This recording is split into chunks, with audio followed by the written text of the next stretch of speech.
Good evening, everyone. This feels so much like a family reunion, which I think says a lot about NCBI.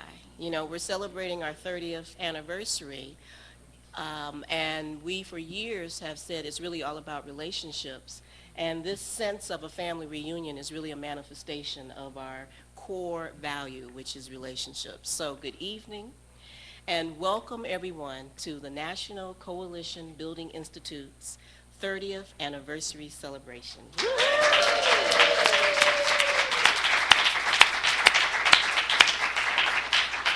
We are so glad you're here, either here for real, or via cyberspace, because we are live streaming this. I'm not even sure if that's how you say it, but there is a cyberspace thing going on. We have a great evening planned for you, and I think of the evening as having two centerpieces. You know, at a table there's usually one centerpiece. Well, we have a long table, and there are two centerpieces. And one of the centerpieces is an opportunity for us to share our best practices. 30 years, we've got some best practices. So that's one centerpiece of the evening. And the other centerpiece is our presentation for the first time of our Dove Award to the esteemed Benjamin Todd Jealous.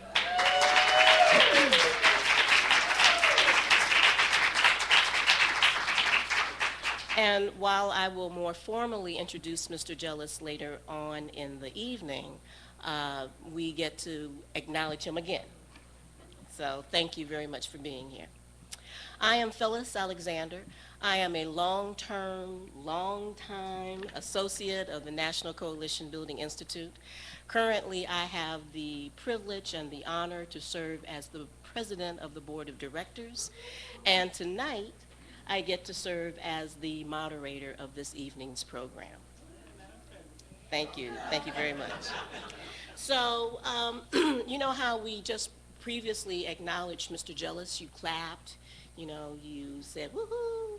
So let's do a little more of that. While we are in an acknowledgement kind of frame of mind, let's see who's in the room. And so for many of you, this will be familiar, this formula. I'm getting ready to ask you 4 questions. And so when I ask a question that you belong to this category, you get to stand and be welcomed in. You ready? Yeah. So I'm going to do this by geography. We're just going to get a sense of who's in the room by geography. I'm going to ask 4 questions. Who is here from outside of the United States? Since we're in the United States, let's start with, I'm going to, just wait. I'm going to tell you what I'm going to do, and then I'm going to do it so that there's no confusion. So I'm going to ask who's outside of the United States, and then in terms of the United States, I'm just dividing it in 3 categories: West Coast, Middle U.S., and East Coast, okay? So those of us who are from outside of the United States, please stand and receive your welcome. Woo!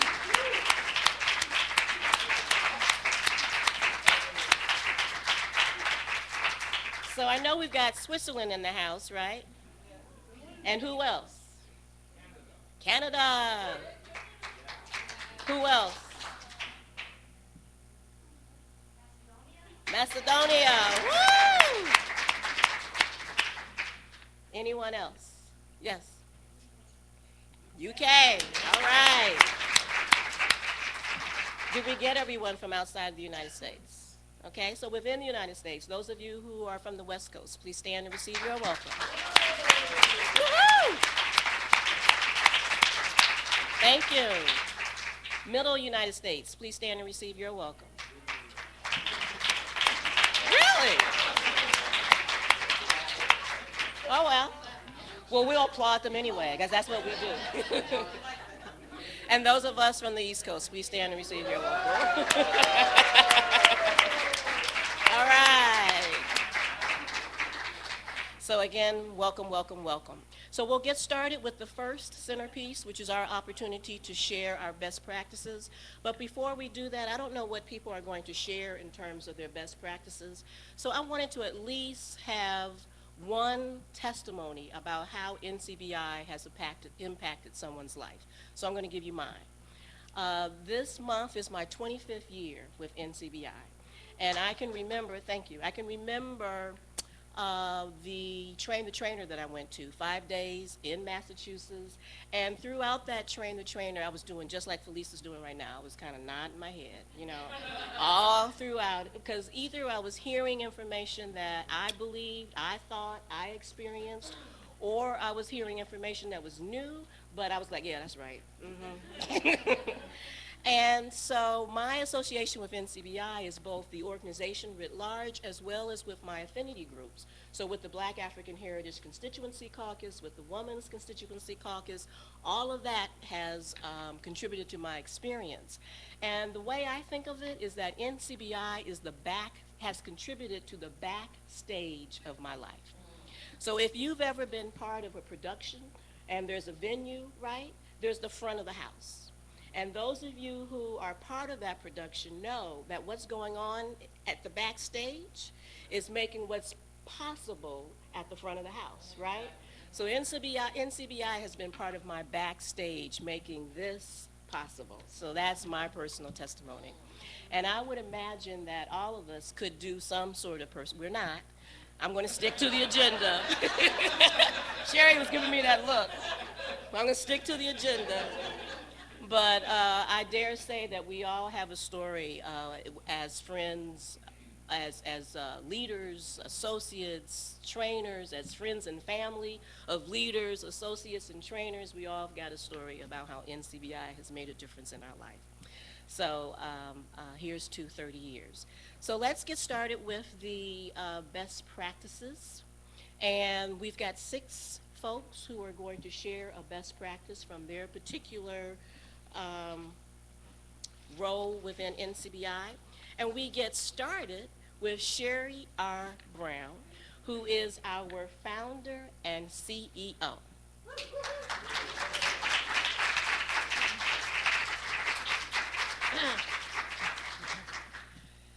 Whoa. I keep thinking all day when I think 30 years, there's some way it's hard to totally absorb that we have been 30 years. And some of you have heard me say that NCBI started as an answer. They had just come out with answering machines. And I so excitedly, in the summer of 1984, bought my first answering machine. And we were just brainstorming a name for this entity. And someone said National Coalition Building Institute. So in my bedroom, I set up the answering machine and I set the message, hello, this is Cherie Brown in the National Coalition Building Institute. And it was birthed. And it's pretty amazing to look out and think of the decades of work that's represented here in this room and the impact that we've had on each other's lives and so many millions of lives. I know Phyllis did an up-down. I also wanted to do an up-down.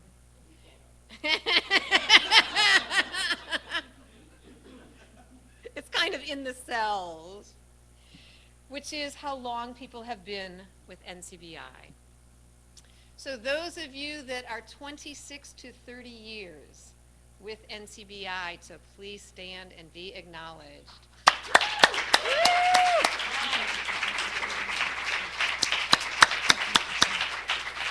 Those of you that are 20 to 25 years with NCBI.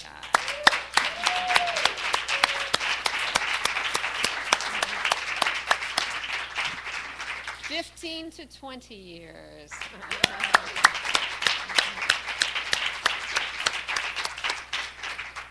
10 to 15 years.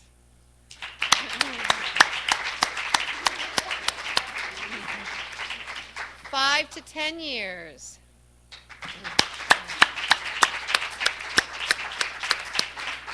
And under 5 years.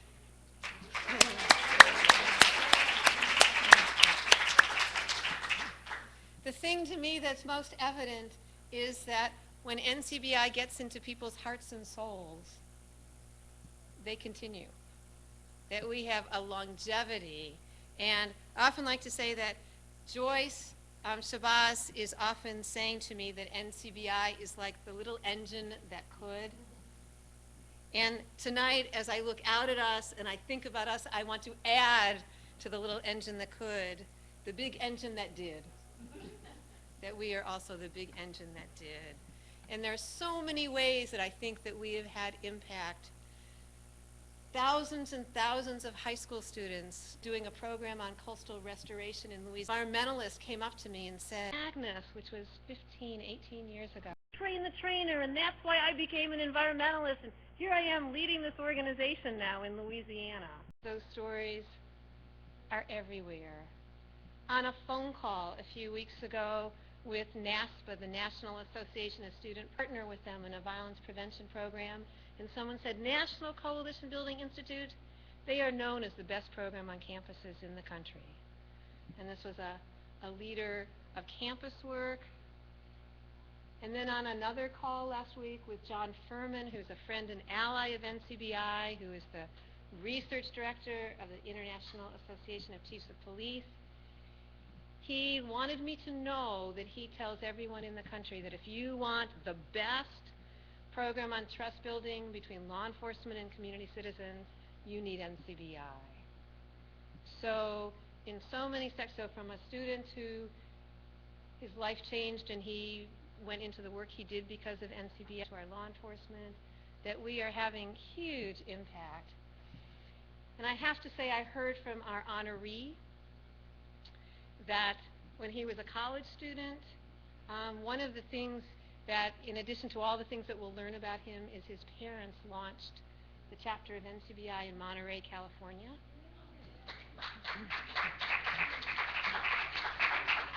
His parents, Ann and Fred Jealous, who have been great allies and friends and leaders of NCBI.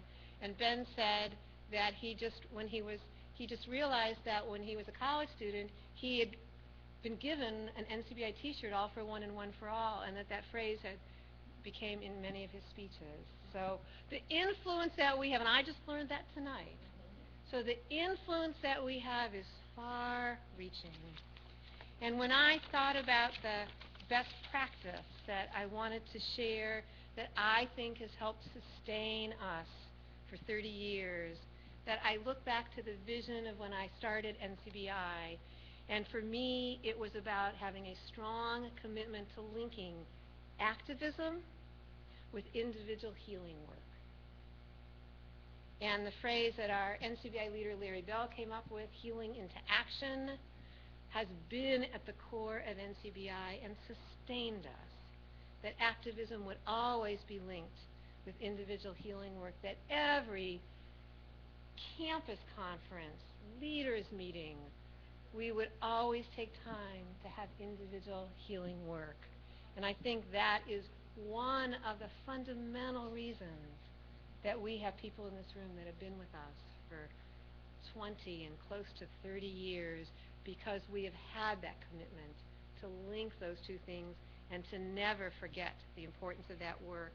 The unnumbing, the facing honestly the painful realities of oppression with courage and integrity, and healing the internalized oppression that keeps us from being able to know our own significance, has been the core of NCBI programs.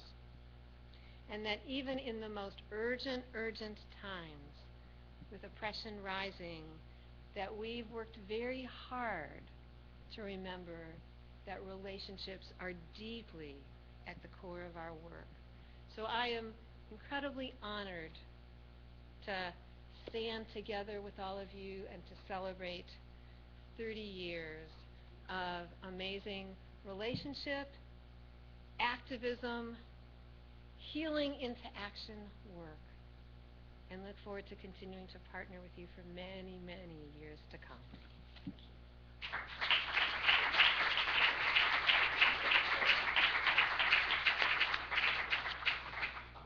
Thank you, Cherie. Our next NCBI associate who will share best practices is Joyce Shabazz, Director of NCBI Constituency Affiliate Work.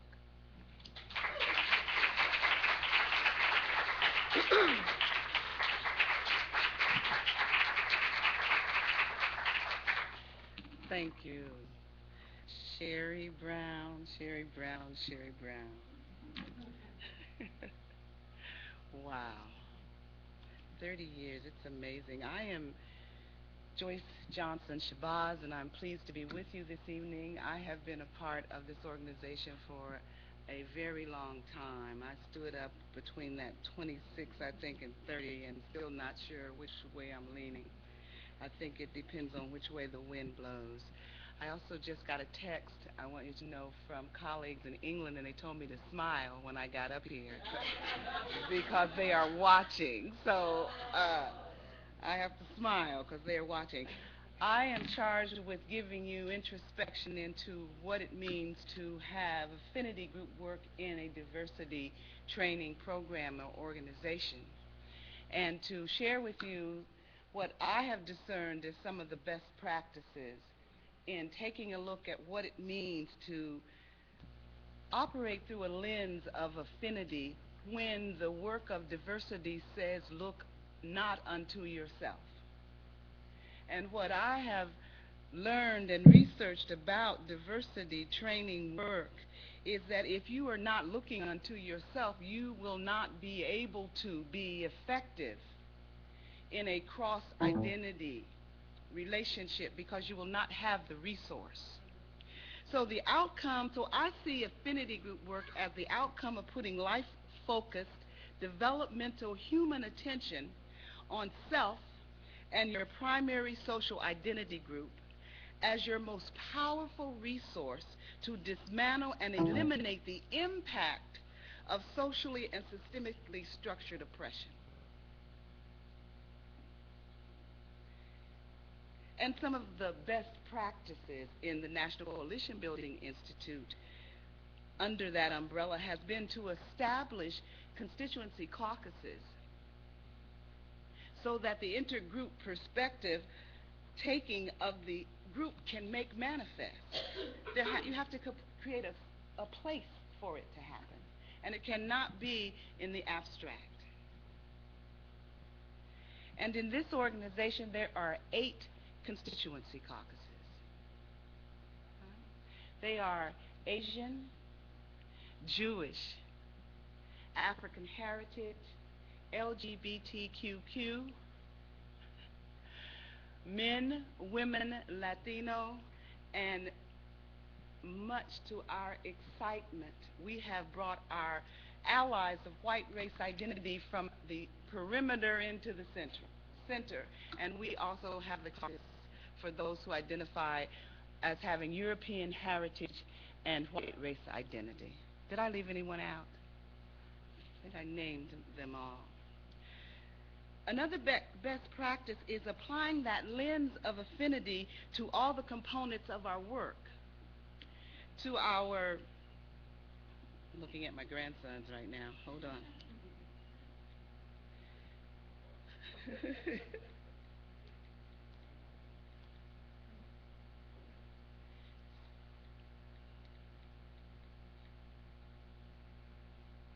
I don't know why I wrote this in my journal.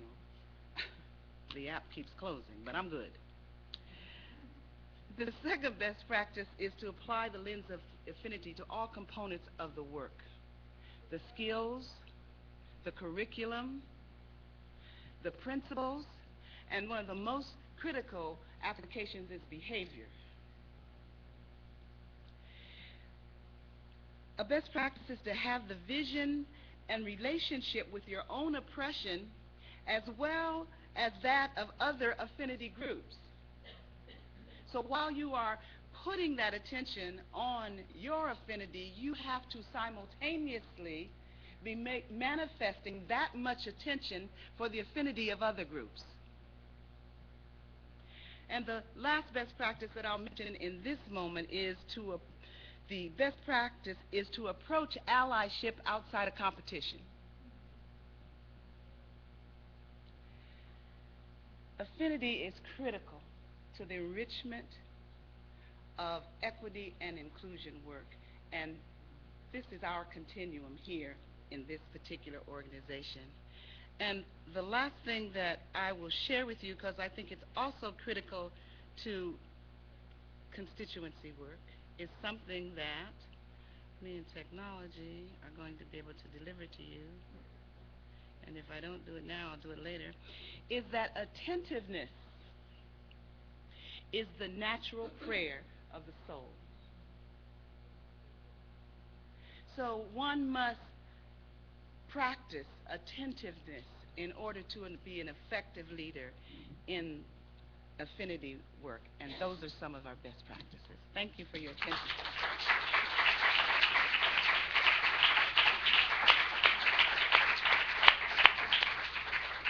Thank you, Joyce. We've heard two very rich best practices. I'm really fighting the urge to tell us to just circle up and have a conversation. I'm going to stick to the agenda. Our next NCBI associate is Robert Dungy, who is the director of the NCBI Campus Leadership Program, and he's going to share some best practices.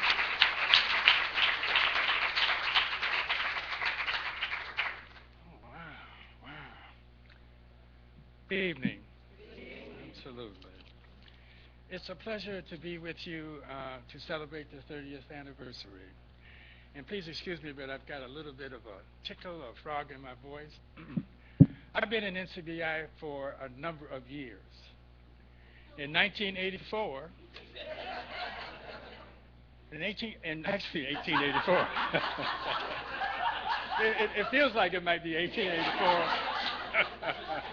If I could tell you exactly what I've been doing for the last week, it might actually be even 1784. But I came to NCBI in 1984. No, I didn't, 1989. And it was really interesting because at that particular time, and I don't know whether you know about this, some of us do, is that when I came to MIT, the Massachusetts Institute of Technology, and we were doing a 5-day leadership institute, then it was 1 day off, and then you did a 3-day trainer. The whole damn thing, as we used to say. The interesting thing about that particular process, because did not know, I was not aware of what we actually did at these institutes, or the 3-day trainer.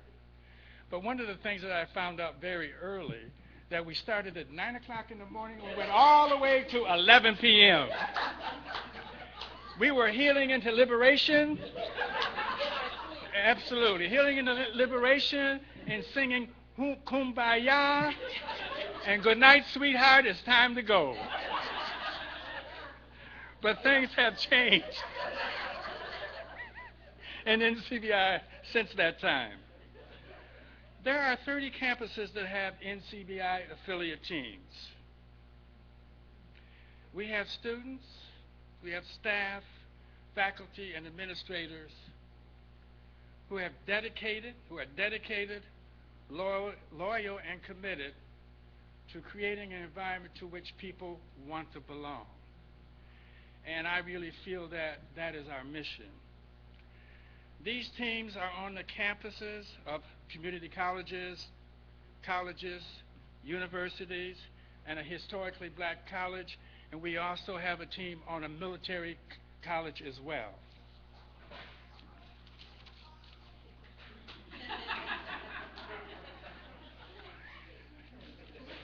All right. Right on time.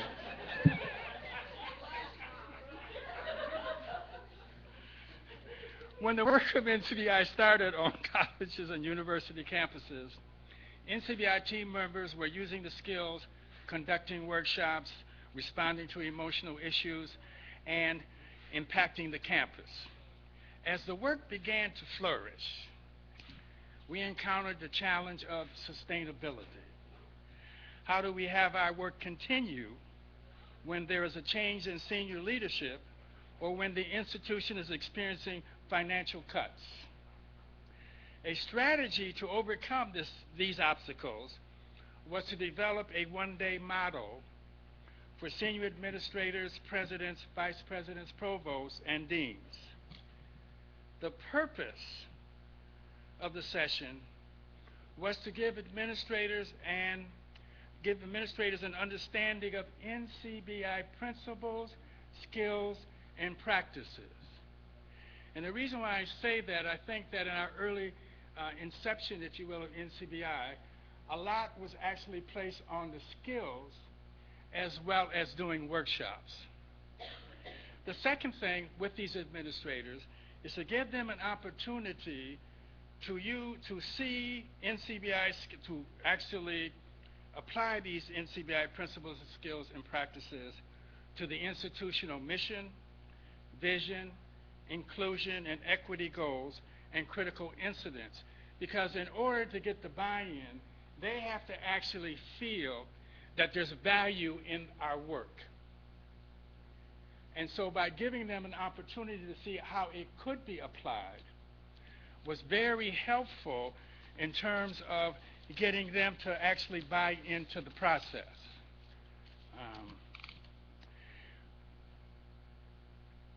NCBI affiliate teams, and I want to say the affiliate teams and the work that they're doing is just unbelievable. And they're doing quite a bit of work just outside of the workshop, and I just want to talk about a few of them. Some teams have developed an organizational plan that is in alignment with the institution's strategic plan, and that they're always communicating back so that senior administrators know that the impact it is having. More campuses have infused NCBI principles and practices into the curriculum. One NCBI team developed an institutional report card that articulates how NCBI practices were instrumental in addressing targeted areas of staff and student surveys regarding social inclusion and equity. So thank you.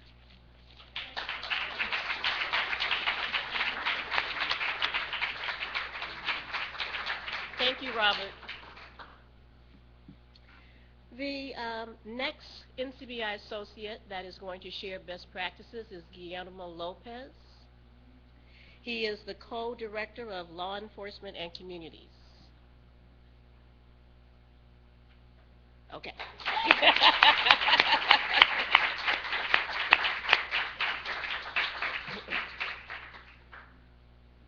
So bear with us. We have a greeting from Chief Fabian Brooks. So if Ira, hit play, hit play and hit blank.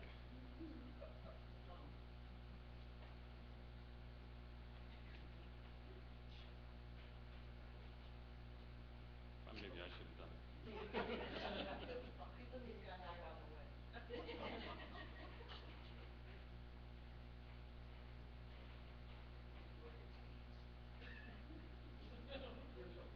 Greetings to my NCBI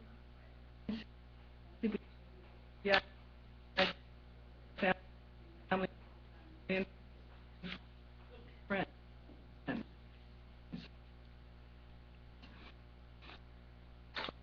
My name is Fabian Brooks. Well, maybe it ain't gonna work. I'm the director. I'll read to you what it was that she had recorded, and if we get it up going, we'll play it later. Okay. So, greetings, Ms. Cherie Brown, Ms. Joy Shabazz, Guillermo Lopez, my NCBI members, and Mr. Ben Jealous. I want to congratulate you on this momentous anniversary. I wish I were there to celebrate with you. As the director of the law enforcement program, technology. I want to congratulate you on Yeah, there's not enough bandwidth is what's happening. As director of the law enforcement program, I would like to provide a few words about our program and its benefits from Mr. Ben Jealous's understanding of our efforts. My co-director, Guillermo Lopez, will provide information about the accomplishments of law enforcement programs.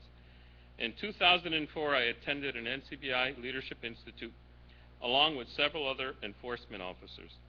After the institute was over, a few officers told me that the program was a good one, but it brought up too many painful memories that they would prefer not to have surfaced. At the same time, Cherie Brown and Mr. Guillermo Lopez approached me to get my insight into how the NCBI program could be adapted to work better for law enforcement.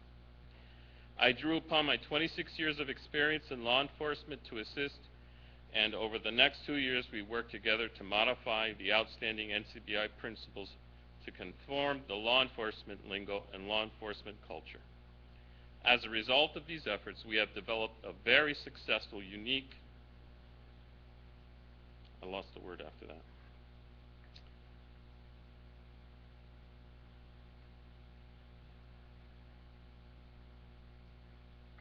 And productive program that involves law enforcement officers learning about customer service and policing, as well as our Cops and Community program, a Department of Justice and Cops Office funded coalition building program that brings law enforcement officers and communities together in sustainable partnership. In our program, Guillermo and I led by example, demonstrating the importance of partnership between community and police. Our own partnership has played a key role as we work through our own perception of each other as team. Learning that the police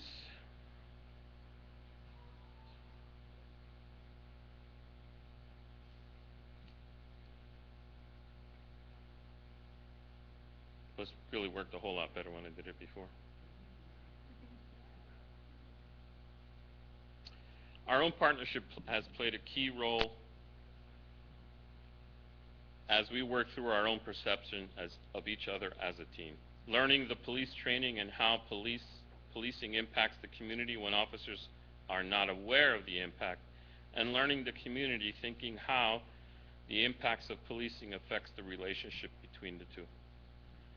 Our law enforcement program is deeply connected to the values of NCBI. Our training is not about guilt or pointing fingers. We provide constructive truth. I really like that, constructive truth.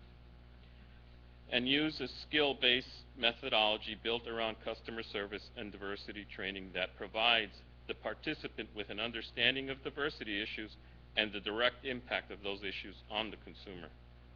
Customer service provides provider relationships.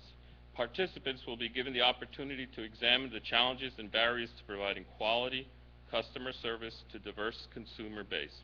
Participants are provided an opportunity to discuss the importance of providing effective customer service both personally and professionally, identify and respond appropriately to misinformation about different customer groups, and practice new approaches and strategies for meeting the needs of a diverse population.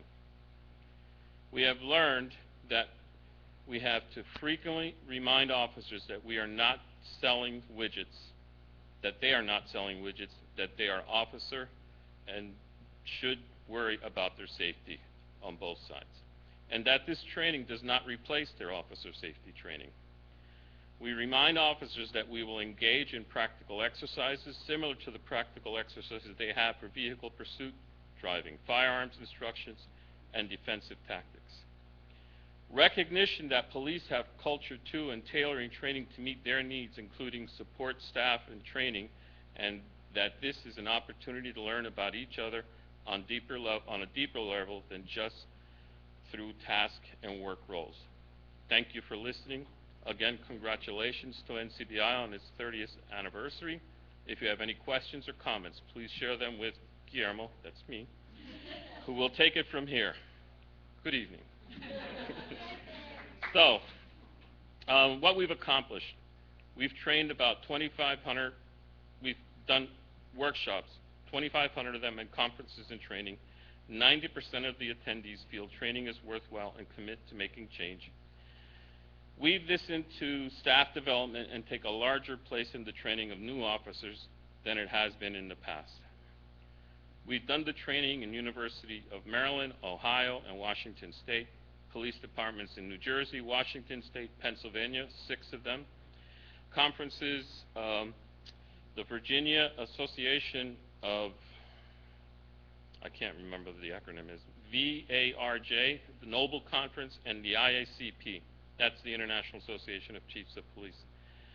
The Department of Justice Cops Project, Bethlehem, Pennsylvania, and King County, Seattle. Yeah, we've done a lot in a short period of time, and the piece that Faye mentions in here, or Chief Brooks, is that her and I, with Cherie's help, had to really work through what I thought about police and what she thought about the average community person in a struggling community. And, we're able to work with police in a really honest kind of, this is not cookie cutter, this is not going to be very easy, but if you put the time, it will work. Thank you.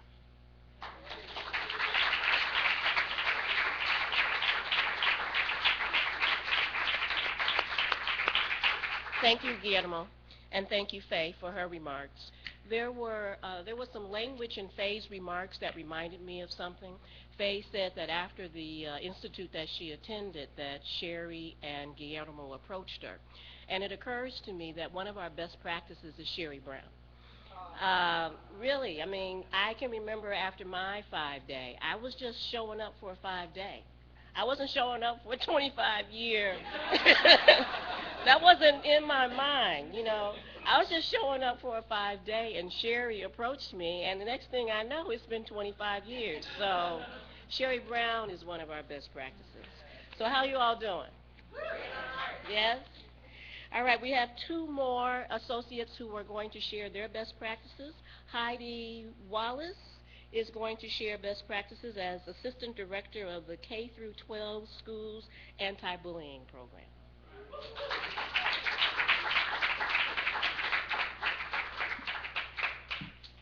Hi. Oh, the balloons are following me. Good evening. It is truly an honor to be here celebrating NCBI's 30-year anniversary. And many of you in this room have strengthened my own leadership, contributed to my own personal and professional growth, and have been some of my greatest teachers. So thank you. It's nice to see you all here. It's a privilege to represent NCBI's K through 12 youth and anti-bullying programs, our work. I would like to take a moment to recognize a few outstanding individuals within that work, which is Ira Baumgarten, Sue Paris, and Larry Bell, and also the incredible work that's happening in Europe. Just some really amazing work being done. So I am excited to share some best practices about working with young people, and also just sharing through my lens, and the Missoula chapter, and sharing some of the highlights of those best practices at work. I think our most significant best practice is the peer-to-peer leadership model, which includes our commitment as adults to interrupting adultism and creating spaces for young people to feel valued, listened to, heard, and giving those leadership opportunities so they can, take that into their schools and create the change that they want to see. Another best practice is just opportunities to foster the relationships across the ages. We have the foundation of our youth leadership work is our high school Train the Trainer, which is a 3-day youth empowerment training opportunity where we take young people and educators through the violence prevention and prejudice reduction model, and they in turn take those skills into their schools as peer leaders, training not only their high school students, but going into the middle schools, training those young people and into the elementary schools, but also training their teachers, their administrators, their community members. The goals of our high school Train the Trainer is to get this very diverse group of young people together to break down stereotypes, break through isolation, and truly create relationships across group lines so they see the benefit of that work. And it's an amazing experience.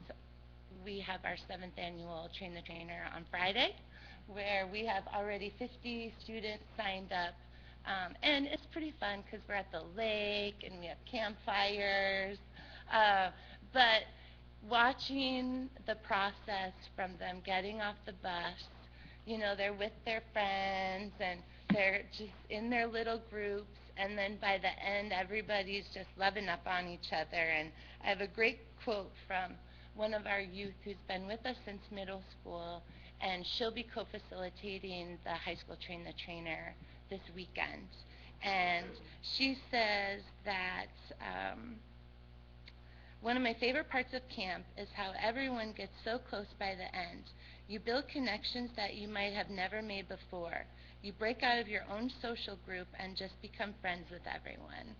And yeah, that's truly amazing. And then they take that into their schools, and it truly makes a difference.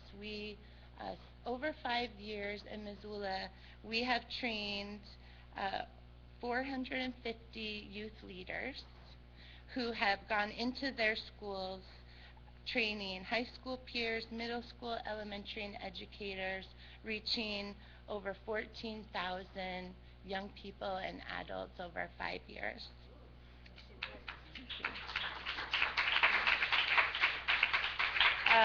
I want to mention another best practice is building those authentic relationships with young people, but also their families and the school educators and administrators. And it's essential to have their buy-in when you're doing work in the schools.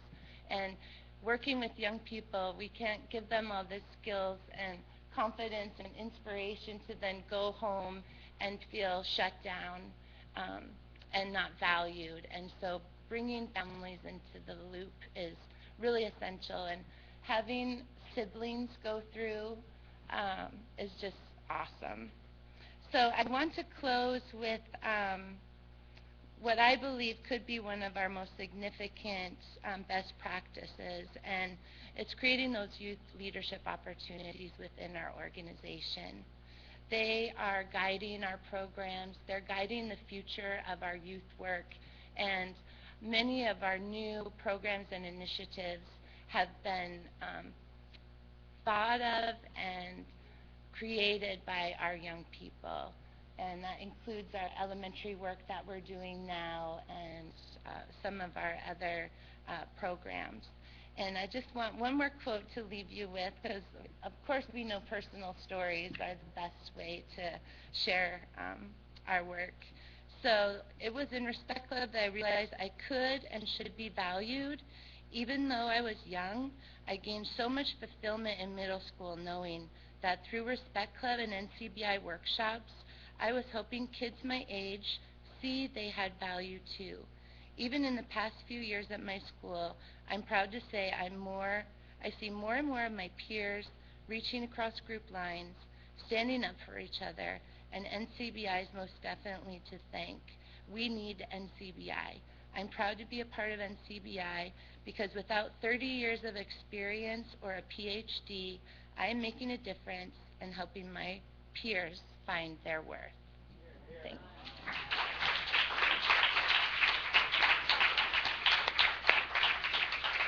Thank you, Heidi. I feel like I need to bring Ami's name into the room, you know?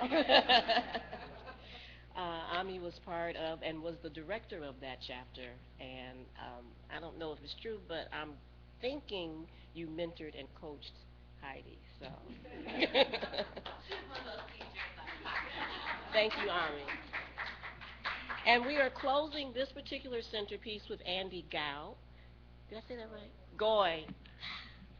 Andy Goy, who is the regional director of NCBI Switzerland.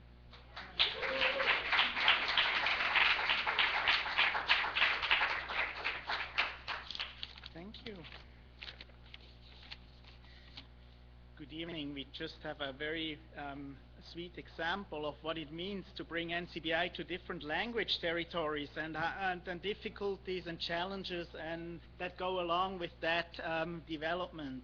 So as the director of NCBI Switzerland, I represent NCBI Switzerland here. I'm also on the board of directors of NCBI International, but as the representative of NCBI Switzerland and that other countries in which NCBI is active, I want to congratulate and thank NCBI International for those 30 years of history. Wow, incredible, it's 30 years, and there are so many impressive accomplishments that have been presented already, so what should I talk about?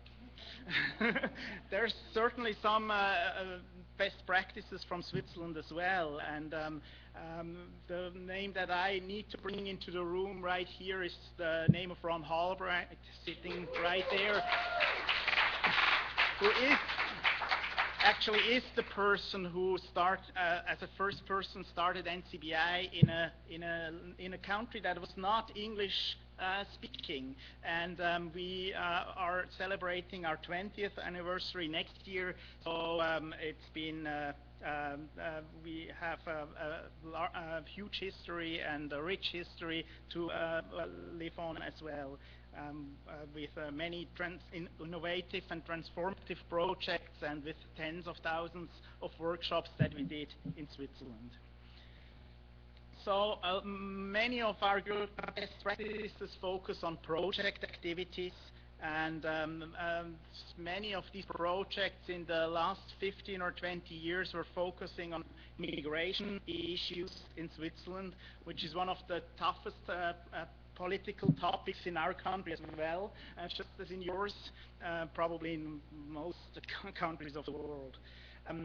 We started this work on immigration issues started to be very active in the 1990s, when we had a campaign that was trying to prevent young people from Bosnian families that were refugees in Switzerland from being sent back into a country that they had fled from a couple of years before because there was war there.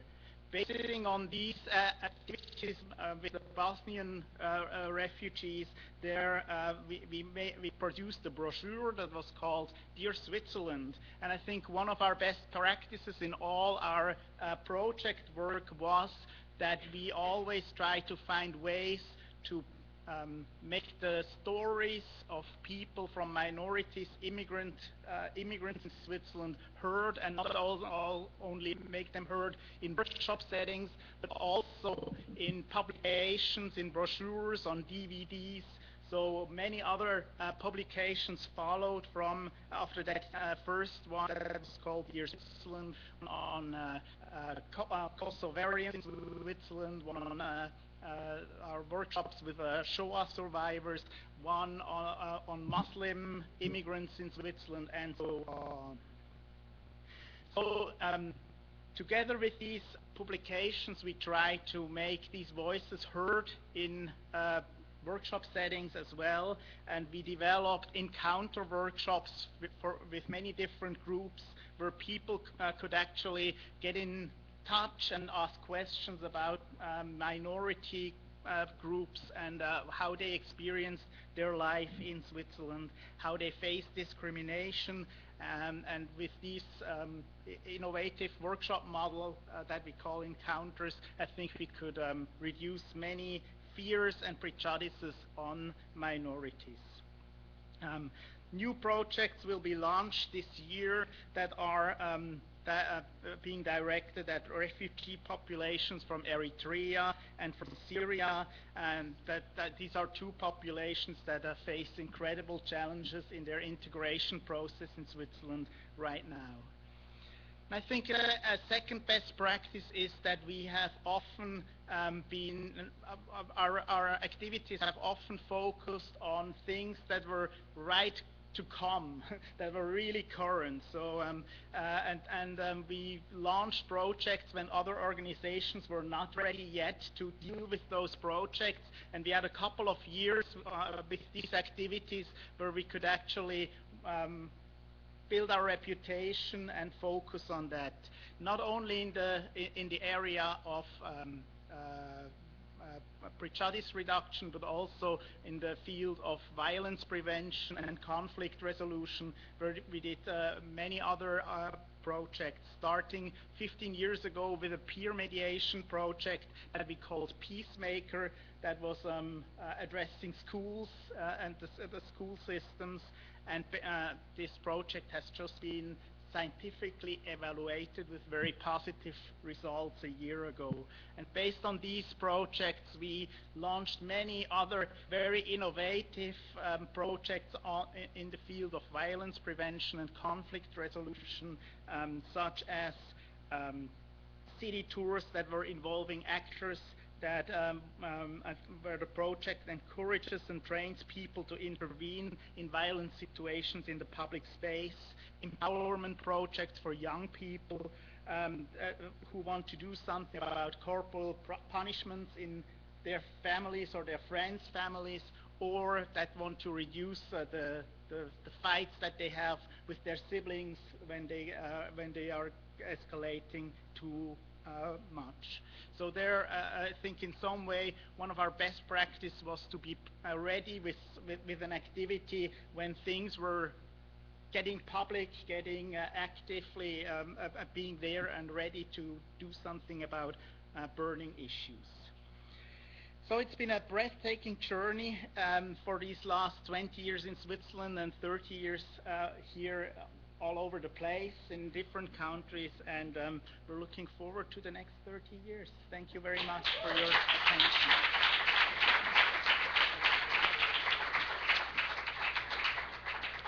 So Andy Gao, I got it. I've got some kind of problem. Andy Goy. And you're like, don't say anything else. All right, how's everyone doing? Good, good. So take a deep breath. We're moving on to the second centerpiece of the evening. And this might go a little later than we had planned. So you get to just notice, we all have different relationships with time, right? And, some of us use time we just have different relationships. And so I'm offering that we embrace having a relationship of allowing time to be a vehicle for what needs to happen. So just kind of embrace, whatever happens, when it happens. It's just the right amount of times at the right time.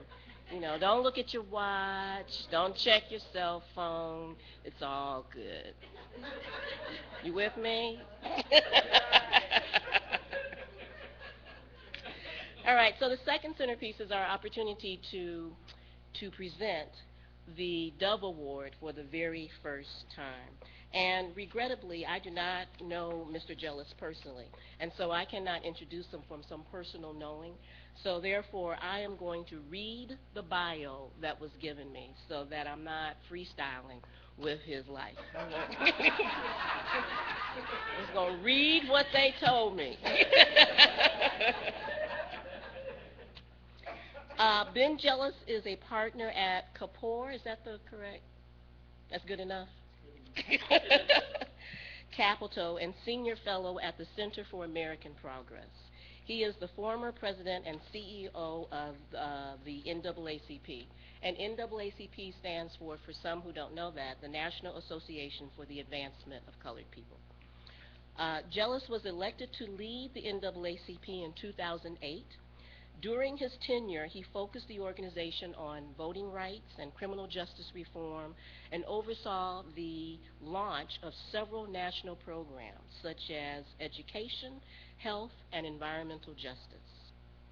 Jealous was the youngest person ever appointed to lead the organization and expanded the NAACP's capacity to organize around issues pertaining to the economy and voter registration and mobilization. Jealous's career began in 1991 when he served as a community organizer in Harlem with the NAACP Legal Defense Fund. Among his many achievements and accolades, Jealous was named one of Time's, that's a U.S. magazine, at least a U.S. magazine, I don't know, so. He was named one of Time's 40 under 40 rising stars of American Politics in 2010 and was recently designated as a young global leader by the World Economic Forum. A graduate of Columbia University and Oxford University and a Rhodes Scholar, Jealous also served as the president of the Rosenberg Foundation and was the founding director of Amnesty International's U.S. Human Rights Program.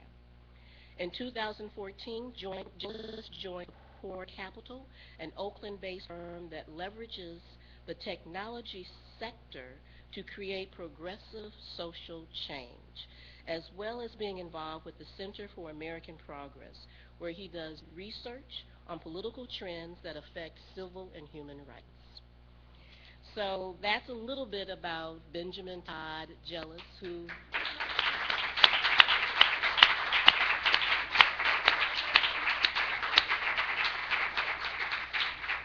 clearly has been walking a path that complements the path that NCBI has been on, right?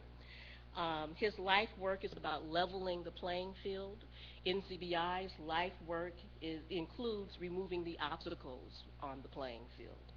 He's been involved with a variety of issues such as education. You've heard from us with respect to our involvement with education. So lots of intersection, lots of complementary work, and so it is a pleasure to provide Mr. Jealous the first Dove Award. And so I'm going to say a little bit about the award. It's called the Dove Award, and so for many of us that generates the symbolism of peace, right? You think of doves, you think of peace. So that's part of why this is called the Dove Award. And also, Joyce Shabazz gave it meaning. We've got an acronym. DOVE stands for Dedicated to Organizations and Communities Building Human Value and Equity. So, Mr. Jealous, I present to you the Dove Award. Thank you.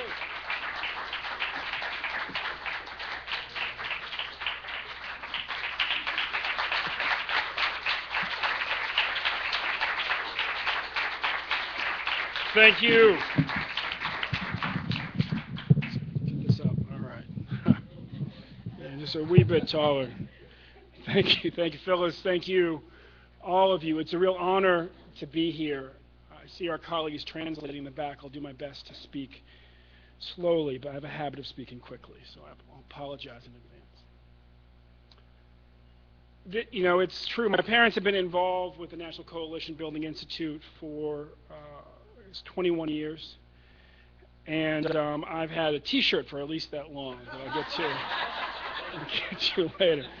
Parents started the Monterey chapter, and all I got was this T-shirt. And Sue is here. And Sue and Cherie have been part of our family for a long time, and we part of theirs and part of yours. I think it's wonderful that you have such an involvement from overseas in this group. You know, I've been headed to the UN in Geneva to testify at the Human Rights Council about racial profiling in the U.S. and had to walk through the police racial profiling North African and Muslim youth in Switzerland. I've stood at the docks in Liverpool, England, and looked at the African boys carved in the facades of the old banks and listened to the origins of the black on white racial tensions in England. And they try to pretend like race doesn't exist in England, like we try to pretend that class doesn't exist here. There's a place called Appalachia. There's another place called West Baltimore. They're both close. If you really believe that class doesn't exist, I'd be happy to take you to them sometime. But then sit in a bar in England and listen to old white men talk about the four races and realize they meant the Welsh and the Irish and the Scots and the Anglo-Saxon. And realize we're just dealing with sort of an old British head trip. Race really is a word for tribe. And it's all the stereotyping that's loaded when you call tribe race. for a very long time. I've been to Canada looking for my family's own heritage because part of our family escaped to Canada and then came back and found out that that was actually quite common because while our neighbors to the north like to uphold themselves as the kind of capital of all things virtuous in our continent, the reality for blacks has been something different for a very long time. And you only have to witness the tensions between ethnic Greeks and ethnic Macedonians in New York City to understand why we might need to be over there. So I really do want to honor the work that's being done overseas. But not surprisingly, as somebody who has dedicated their life to dealing with the reality of this country, I want to focus my comments about the domestic situation in the U.S. For people like my mother and father, whose marriage was illegal in 1966 here in Maryland and had to be married in Washington, D.C. because blacks and whites were not allowed to be married in this, as they were not in most southern states and many other states in this country at the time. And Maryland is the South. If you thought you were coming to the Mid-Atlantic, I hate to disappoint you. Both Frederick Douglass and Harriet Tubman ran away from the state. In the case of Harriet Tubman, many times. So understand where you are. The work of NCBI is as much about helping young people and communities move forward as it is about their own healing. And my mom, as I was talking to her about why she has stayed involved in NCBI, talked about that. She has a book out this year, goes into paperback this summer, called Combined Destinies, Whites Sharing Grief About Racism. It includes stories from many people who are active in NCBI. If you haven't gotten a copy of it, I would encourage it. It is a unique book. It is 52 white people sharing their stories about how racism against blacks has hurt them and their lives. We like to say that we are all connected, that you can't hurt one member of the human family without hurting others, let alone one group. And then we like to go about our lives pretending like racism just hurts black people. You know, that's just not the way that oppression works. My concern, if I had any, for the future of this organization, and it's important, I think, at anniversaries. I started NAACP on the eve of the centennial, so I understand how when you're decades old, it starts to get you to think about the future in terms of the past. Is that as much possible, make your work going forward about where we're going to be 30 years from now. It is too easy for us to be nostalgic. It is too easy for us to be caught up in the traumas of our own childhood. And to, in doing so, somehow cede part of our responsibility as grown-ups to be absolutely focused on making the future as fabulous as possible for the young people, born and unborn, that we are directly and otherwise responsible for. Our country becomes a nation of only minorities. Some people have called it a majority minority. What does that mean? I mean, I understand that some types of white folks have a lot of entitlement. My dad's family has been here since 1624. They helped found the Massachusetts Bay Colony. I know something about white entitlement. But get over it, you're going to be a minority too. We will only be minorities. And don't pretend for an instant like what we are dealing with right now is not largely about that. You see, as Clarence Page said, you could look at Romney's campaign, which in many ways was like McCain's campaign, and just call it, honey, we forgot the minorities. The last two Republicans who have run for president have done so believing if they just got the white vote, they could win. First of all, white people are not monolithic. But they were talking about getting an overwhelming majority like Reagan did. It doesn't work anymore. And they don't know how to catch up, and they're scared because, not because they're afraid of black folks. Mitt Romney has black people in his own family. Because they're afraid of the implications of all the other communities in this country being increasingly politically empowered. and the need to share power. And with that, politics and economics change. I spent a long time, a lot of my focus rather, at the NAACP fighting the causes championed and heavily funded by two guys we refer to as the Koch brothers, Charles and David Koch. A lot of people would say, well, what do you expect from Charles and David Koch? Their father was a co-founder of the John Birch Society. And eventually it just became clear that was entirely too easy. Because Richard Nixon, as I recall, his parents were Quakers. So you can't just say that it follows. So go the parents, so go the son. But what we know is that Charles and David Koch are the wealthiest brothers in the country. And they are heavily invested in coal and oil and things that pollute. And black voters, Latino voters, and young voters are the most likely to vote in favor of environmental regulation. And so you don't have to be racist to support, if you will, see a vital interest in passing a voter ID law that is going to suppress the votes of blacks, Latinos, and young voters. You just have to have an interest in defending your economic fortune.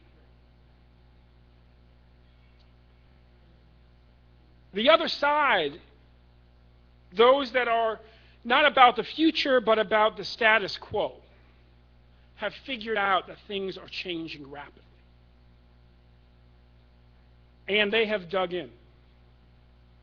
We have been here before. Don't let our cultural lack of remembrance of history confuse us.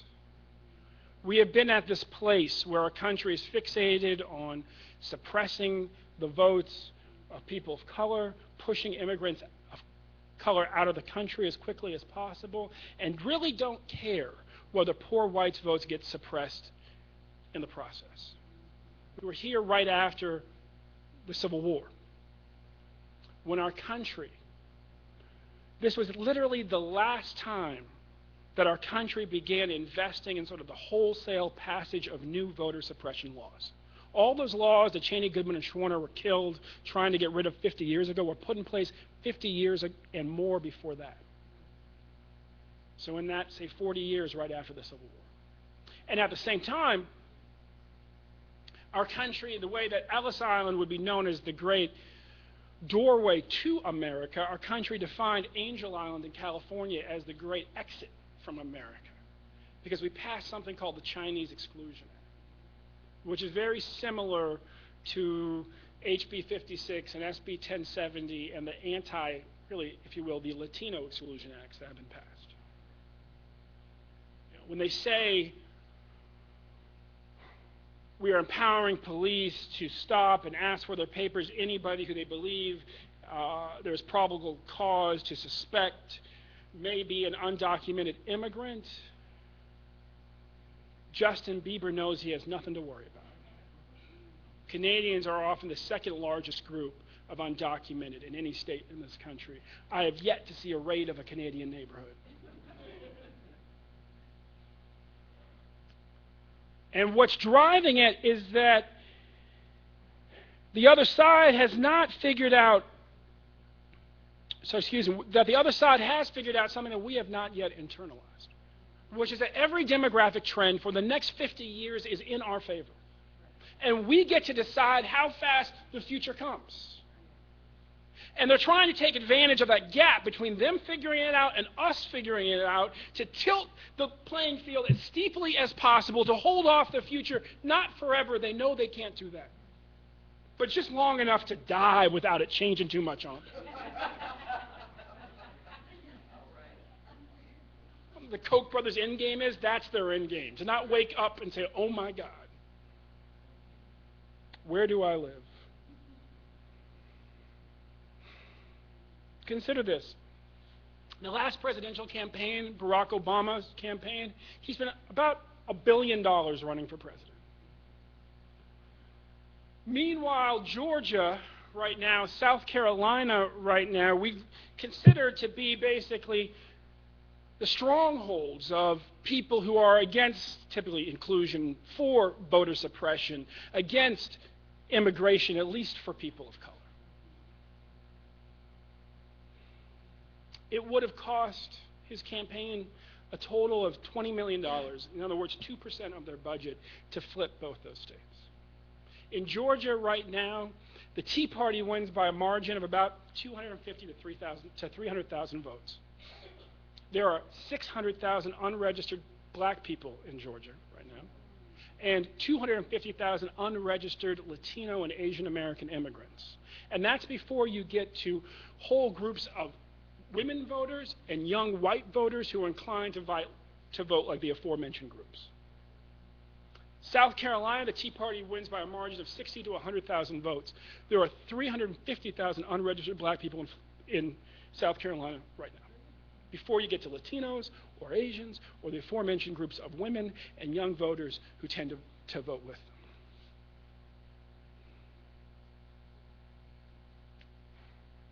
The future is here right now.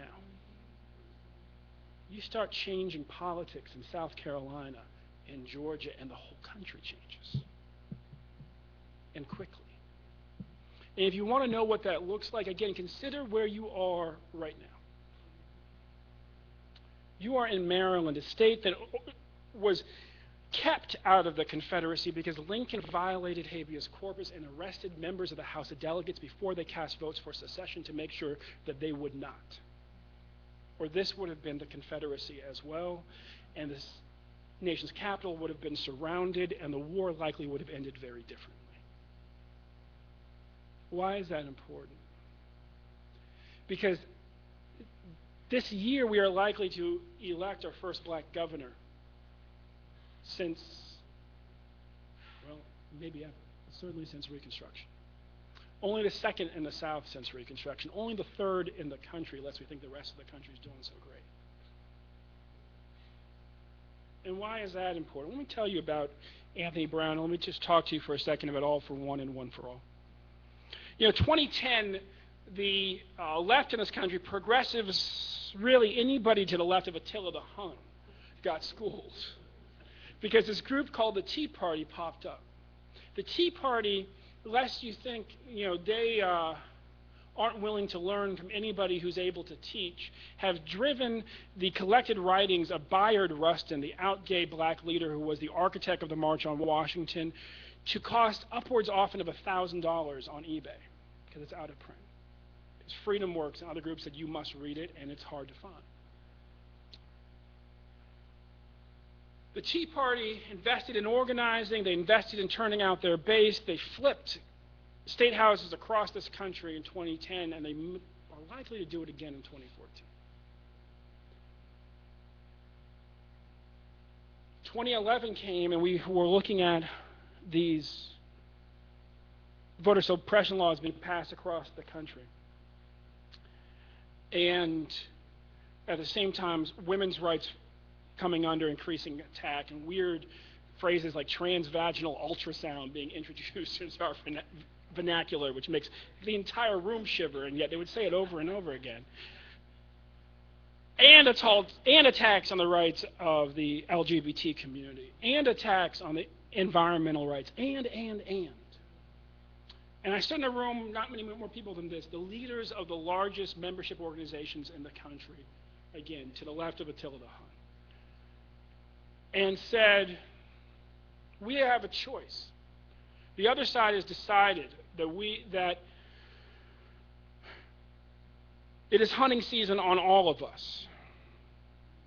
And we can either run back to our respective corners, circle around the wagons around each of our villages and watch all of them burn, or we can adopt the motto of the Three Musketeers and NCBI, all for one and one for all, and flip the script on them. In Maryland, in 2012, as we were celebrating having turned the tide back against voter suppression laws just in 12 months across the country by, for instance, bringing the Sierra Club and Greenpeace into the voting rights fight in this country, and with them organized white people. we faced a different type of challenge. And this, again, is what's possible in the South when we act like we have a future. On the ballot and at the state capitol, there were multiple very progressive ambitions: passing the DREAM Act, passing marriage equality, abolishing the death penalty, expanding voting rights, and passing sensible gun safety reform. And then the wise old men came out and they said, and they were men, and they said, golly gee, let's slow it down. Try to do one or two of these this session, maybe we can get to one or two of them next session. We looked at the rest of the state and we said, the rest of the country, we said, we don't know that we can take for granted this state's going to look like this state. We don't know where things are going. We're going to do them all. And they said, no, please. And then a young person stood up at the coalition meeting and said, explain to me how that adds up, please.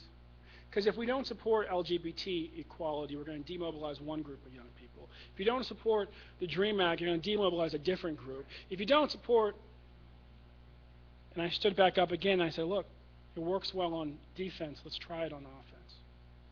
All for one and one for all. And in this state, that Harriet Tubman and Frederick Douglass both ran away from it. Again, Harriet many times.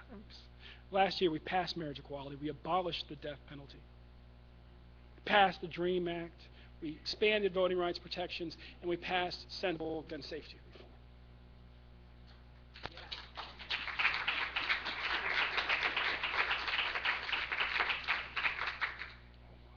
Hold tight, I'm coming right out.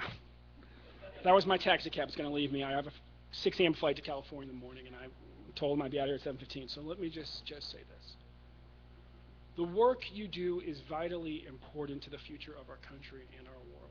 You look at the headlines from the Middle East to any urban center in this country, and you understand right away the importance of your work. The work that you're doing, yes, helps heal our country from its fractious past. But most importantly, the scale of your ambitions for your work going forward will determine how fast our country meets the future to which we have been destined from the very beginning.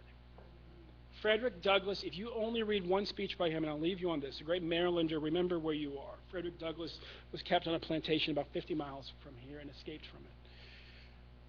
Frederick Douglass, in his speech, Our Composite Nationality, his tirade against the Chinese Exclusion Act, which was being passed in the wake of the end of slavery in this country, said, every nation has a unique destiny. Its destiny is based on its character. Its character is defined by that nation at its best, not its worst. Charitable words from a former slave. And its character is shaped by its geography, and our geography is unique. We are bordered by friendly nations of different races, north and south, and oceans east and west that connect us to every inhabited continent on Earth. And our destiny, based on our character, defined by us at our best, and shaped by that unique geography, is to be the most perfect example of human unity, the most perfect example of the unity of the human family that the world has ever seen. That is your mission. That is your work. Do everything you can to make it so. God bless you all.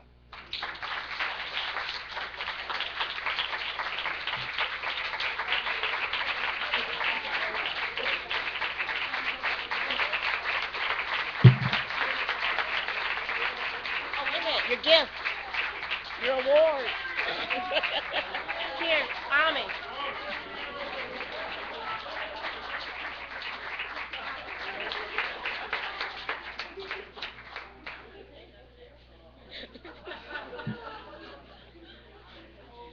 So even though, I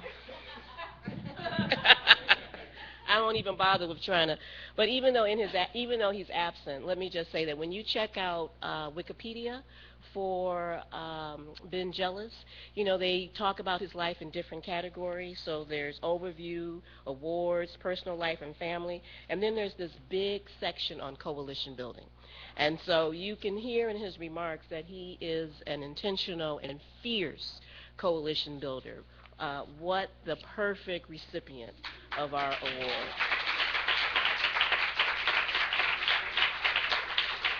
So well done, NCBI. All right, we're going to close, and closing requires some intention. I'm just not going to say, all right, bye. We're going to do a closing. And there are three, I think, items that are part of our closing.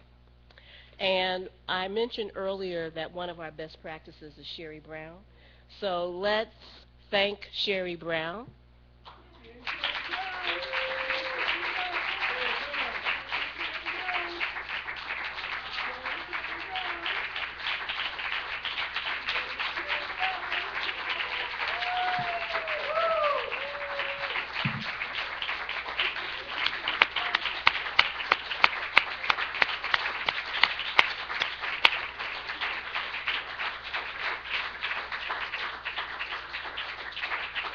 Thank you. We want you to open the gift while you're here. Don't we? Yeah. You don't have to open the card, just the gift. I know, we all like to pretend like we really want to know what's in the card, but it's really the gift.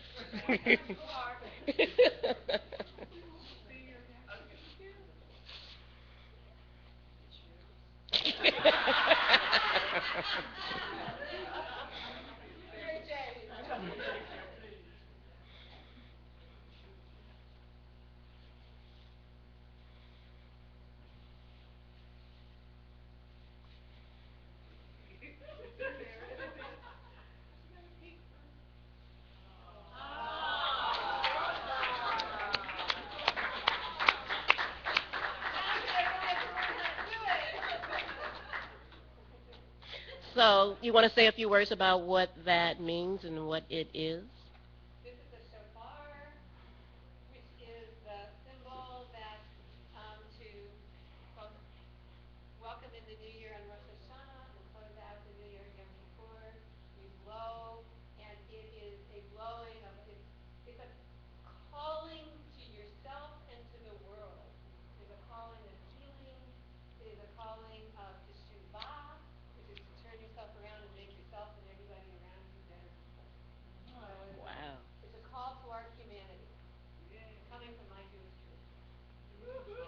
Thank you. You're welcome.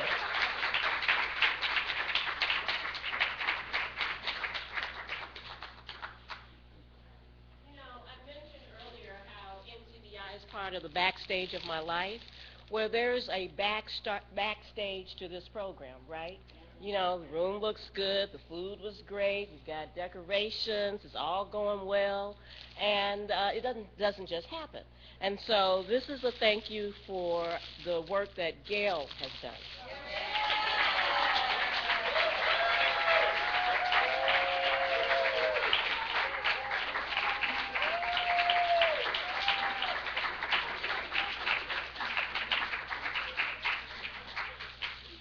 And the reason that we are thinking well about people, Gail and Cherie, is because we have a leader of the backstage crew, and that is Steve Giroux.